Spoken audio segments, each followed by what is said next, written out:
Mateo 26, dice aquí resumen. Veamos, dice el complot para aprender a Jesús, o sea, para aprenderlo, para llevarlo ante Poncio Pilatos. ¿Sí? Listo ahí. Muy bien. Entonces, ese complot. Eso también está ahí en Marcos, en Lucas, en Juan. Después dice, Jesús es ungido en Betania. Entonces, allá en ese pueblito, cerquita a Jerusalén, se queda cerquita. Lo ungieron. Lo ungieron que el ungido. O sea, el ungido es el nombre en qué? En español. En griego, ¿cómo se le dice ungido? Cristo. O sea, que Cristo, ¿qué significa en español? El ungido. Y en hebreo, el Mesías. Ah, el Mesías. O sea, que decir el Mesías, decir el Cristo o decir el ungido es lo mismo. Sí, es lo mismo. Eso significa eso. Entonces dice que él es el ungido. O sea, el ungido como qué? Como el Hijo de Dios. Muy bien. Y de hecho él dijo, yo soy el Hijo de Dios. Muy bien. Allá, Judas ofrece entregar a Jesús. Eso está también en Mateo 26. Entonces él vaya a donde, al Sanedrín, donde estaba Caifás, todos esos fariseos, líderes religiosos. Y les dicen, yo conozco al que dice ser el Mesías y al que tiene la tama, y negocia ¿por cuánto? 30 monedas de plata. Para que se cumpliera lo escrito, ¿no? Porque Zacarías y Jeremías habían dicho que el que iba a vender a Jesús, ellos existieron más de 500 años antes de que naciera Cristo. Pero allá dijeron que el que vendiera a Jesús, el que lo iba a entregar, el traidor, lo iba a hacer por 30 monedas de plata. Increíble. 500 años antes de Cristo dijeron por cuánta plata lo iban a vender. Eso está en Zacarías 11 y en Jeremías 32, allá.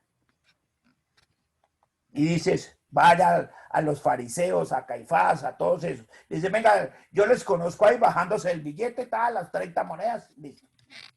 Después viene la institución de la Cena del Señor, que es la que vamos a tener el día 13 de este domingo en 8 días, y que también está en Marcos, Lucas, Juan y en Primera de Corintios, que es la que casi siempre usamos. ¿Listo? Seguimos con el resumen del capítulo 26. Es que hay que hacerlo, porque si no, no vamos a entender el otro. Entonces ahora sigue ahí. ¿Qué más hay en el 26?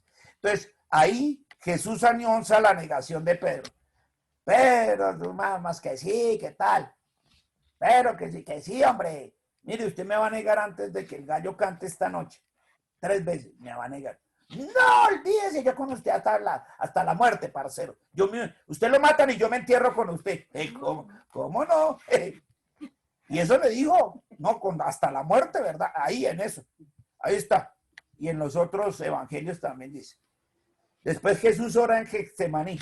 Entonces él se va al monte allá, a Getsemaní, y le dice allá a los de siempre, a Pedro, a Juan y a Jacob, ven, acompáñenme. Y les dice, espérenme aquí, oren, velen, o sea, no se vayan a dormir, y oren por mí, mientras yo voy allí a solas, como él enseñó, a orar a solas, en lo secreto. Y él mientras estaba en lo secreto orando, él 3 veces le pidió al Padre que pasara esta copa de él. O sea, los 3 días que iban a suceder, los siguientes. No era que no lo dejara, porque eso está mal interpretado y muchos piensan que era que no lo dejara ir, ¿qué? O sea, que no lo dejara pasar por el Calvario y que no fuera crucificado. Y muchos predican eso. Y dicen, no, cuando él dice Jesús, Padre, pasa de mí esta copa, pero que no se haga tu voluntad, sino la mía. ¿Era para qué, doña Luisa? Que no iba a estar comunicado con el Padre. Ah, ¿vio? Era porque en esos 3, por eso lo pidió 3 veces. Era uno por cada día, que no iba a estar en la presencia de su Padre. Era por eso, no por lo que le iba a pasar. Porque tuviera miedo. Eso, porque no iba a tener a Dios en su presencia. Y nosotros aquí, por las mañanas, ay, no, déjeme dormir. Imagínense si lo hizo él. Lo hizo él. Por no pasar ni un solo día. Por cada uno de esos 3 días que él sabía, le pidió 3 veces, pero que no se haga mi voluntad, sino la tuya. Eso es lo que realmente él pidió. No porque, ay, él no quería sufrir, él no quería pasar por el Calvario, él por eso le dijo. Y ese Dios tan castigador, dijo nada, ni le contestó nada. Uy, tan cruel, y lo dejó llevar ese palo y que lo agarraran a la piedra y lo insultaran y lo flagelaran. ¿Qué clase de papá es ese? Ay, Dios mío, no hemos entendido en nada. Todo eso lo hizo fue por amor a nosotros. Y esas 3 veces fue porque no iba a estar en su presencia, y es cierto, no iba a estar en la presencia de Dios por 3 días. Ya no iba a tener tiempo, por ejemplo, de eso, de ir a orar. Ya no era como él quería, ir y escoger el monte. Él no podía escoger el lugar secreto para orar porque iba a estar encarcelado. Ya no iba a poder hacer eso. Buenas. Y después sí viene el arresto de Jesús. Y están los otros y lo arrestan. Y allá el Pedro le baja la oreja a alguno y bueno, todo eso. Después, ¿qué pasa? Apenas lo arrestan, lo primero es que lo llevan al concilio. No se lo llevan a Pilatos, al concilio. Es decir, allá donde lo vendió, ¿quién? Judas. ¿Se acuerdan que lo vendió por 30? Entonces lo llevan a esos, a Caifás, y lo llevan allá. Y allá es donde le pregunta a Caifás, entonces, bueno, ¿y usted qué? Aquí anda la gente diciendo que usted es el Hijo de Dios. Y Jesús le contesta, bueno, usted es el que lo ha dicho. Le dijo, pero es cierto. Le dijo, vuelvo y le digo, usted lo ha dicho. Y sí, es cierto. Y ¡ay! Se rasgó el cuello, la vestidura. ¡Blasfemo! ¡Blasfemo! ¡Ay! ¿Cómo va a decir que es el Hijo de Dios? Eso es lo que pasa ahí, ante el concilio. Allá es donde pasa. Y termina ahí, hasta ahora están en el concilio, ¿no? Y termina ¿qué? Mateo 26 con Pedro niega a Jesús.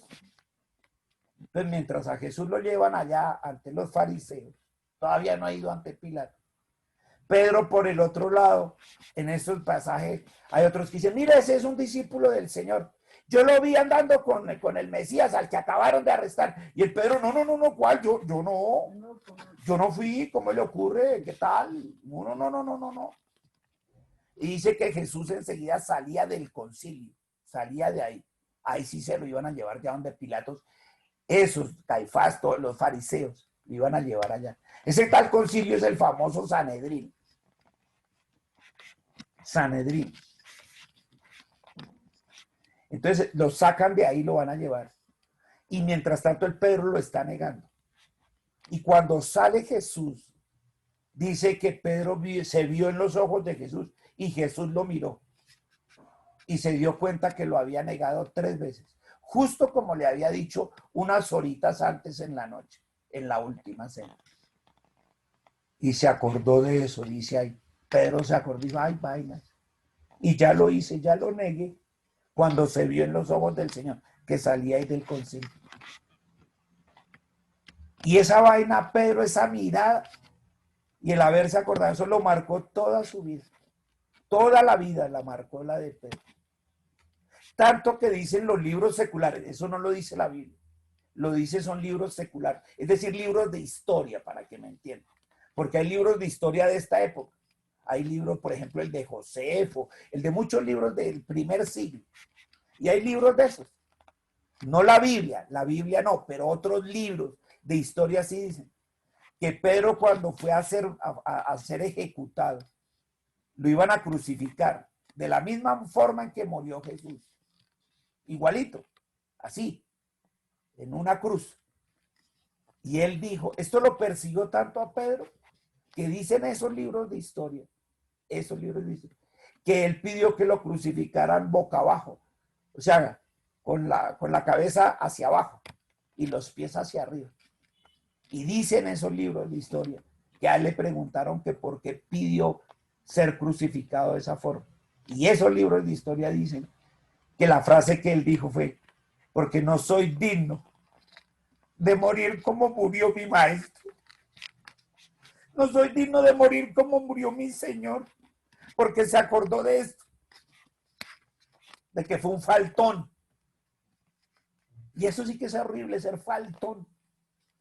Esa vaina sí lo persigue, aunque la sangre de Jesús le perdonó eso. Él a sí mismo no se lo pudo, esto lo marcó a ese hombre de por vida.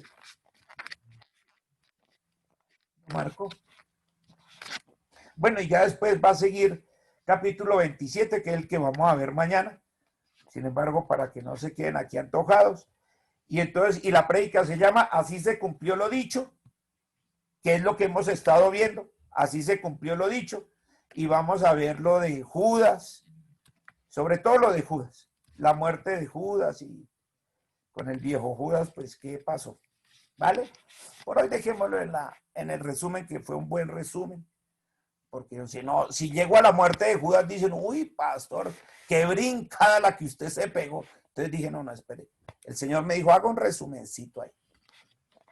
Y pues hay que ser obediente. Digo, sí, gracias, Señor, porque los títulos son dicientes. Y hay cositas de pronto ahí que no sabíamos. Y los que quieran, pues ahí están en los distintos evangelios el detalle de todo esto.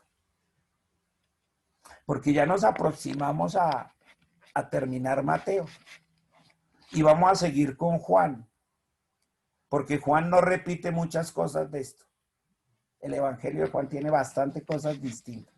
Y el evangelio de Juan es el que recomendamos los pastores, a los que están empezando en los caminos de Dios, en la palabra de Dios. Dice, pastor, que leo Génesis. No. Léase el evangelio de Juan.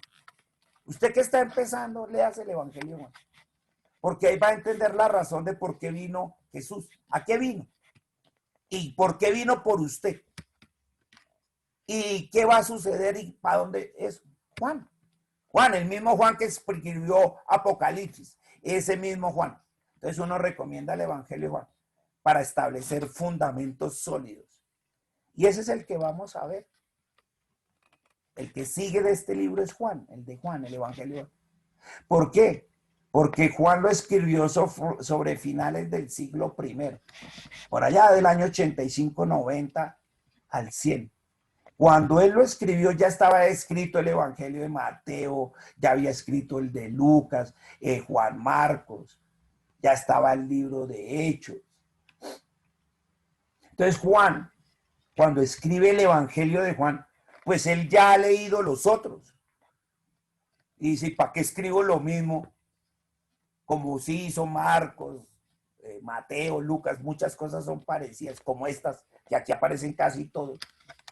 Hay muchas cosas que Juan dijo, pues yo no voy a escribir lo mismo que escribieron otros, pues, porque los otros ya lo dijeron y es cierto.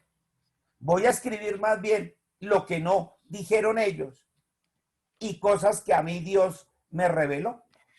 Y ese es el de Juan. Por eso es un poquito distinto al otro, porque él no va a ser, él no repite. Él es práctico. Y ella dice, yo no voy a repetir lo que ya han dicho otros, los otros evangelios. Voy a decir cosas nuevas. Y por eso el evangelio de Juan es muy rico. Dicen, uy, este tiene novedades. Cosas que no están ya tanto en los otros. Hay algunas que sí. Y evidentemente tienen que repetirse porque son fundamentos. Es decir, cimiento, columna. Y no puede dejar a nadie ahí cojo, como lo que hicimos hoy. Esto es, hay que decirlo. Así estén los demás, porque si no queda cojo lo que hemos estado estudiando de Mateo. Y si no, Señor, si eso fue con Mateo y lo que vimos en el libro de Lucas y en Hechos, no me imagino lo que va a hacer Juan. No, si esto ha sido poderoso, pues Juan es ultra poderoso, porque es el que recomendamos. Un buen pastor recomienda empezar por Juan, porque establece el cimiento de la salvación. ¿Qué es la salvación realmente? ¿Y cómo se dio? Y dicen, precioso. Y ese sí casi que lo vamos a ver todo porque, pues como no están los otros evangelios, buenas. Y eso es lo que nos espera para la otra semana. Y que la pandemia dure lo que tenga que durar. Aquí la estamos pasando muy bueno, pero muy bueno. Dios ha transformado nuestra mente, nuestras vidas, nuestra fe. Por eso en agradecimiento su iglesia le dice, amén.